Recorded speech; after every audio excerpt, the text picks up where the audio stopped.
Today's lesson will describe electrolytic cells and how they differ from voltaic cells.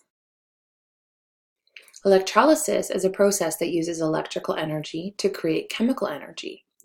This electrical energy comes in the form of a flow of electrons from a battery or other power supply. Because electrolysis requires energy, it is technically an endothermic reaction. Electrolytic cells use this process of electrolysis. The most important thing to understand about electrolytic cells is that you should get a negative number when you calculate the net potential for the cell. Because the number is negative, the reaction is not spontaneous. To get the reaction to go, a source of electrical energy is required. In electrolytic cells, the cathode is negative and the anode is positive. This is the reverse of the charges of the electrodes in voltaic cells. Here is an example of an electrolytic cell.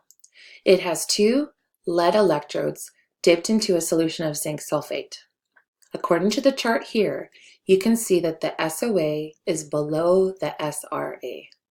This means that without the addition of electrical energy, the reaction would be non-spontaneous. If you were to calculate the standard cell potential for this example, you should get a negative number. This is further proof that the reaction is non-spontaneous. Since this reaction requires power, it might not seem very useful. It is actually a common procedure in industry, though. If we want to force a reaction to occur, sometimes we can supply electrical energy. This process is most often used to produce elements. An electrolytic cell looks different from a voltaic cell. It still has two electrodes, but it only has one electrolyte and it requires a battery or power source.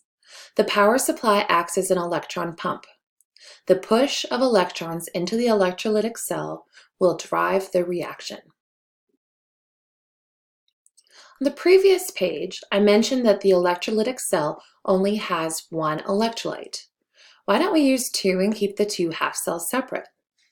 The answer has to do with the spontaneity of the reaction. We need to keep the two half cells separate in voltaic cells because the entities would all react without sending electrons through the wire. In an electrolytic cell, it is not important to separate the oxidizing agent and reducing agent because they would not react spontaneously.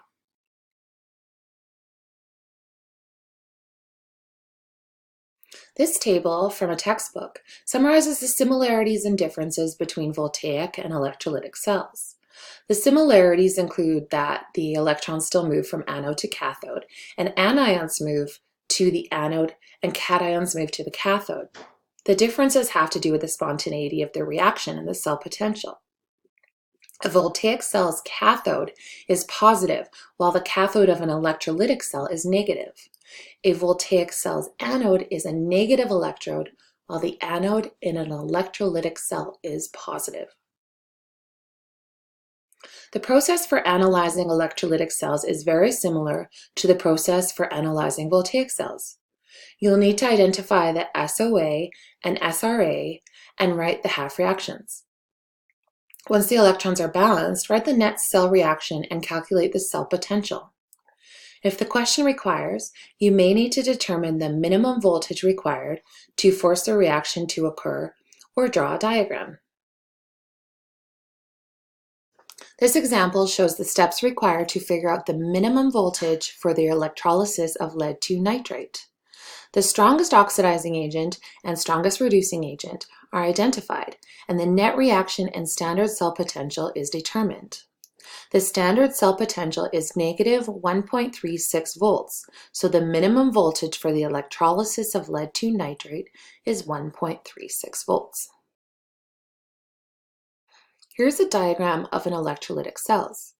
Electrons will still flow from the anode to the cathode, and the anions will travel toward the anode, and the cations will travel towards the cathode. Well done! We only have a few more lessons for this electrochemistry unit.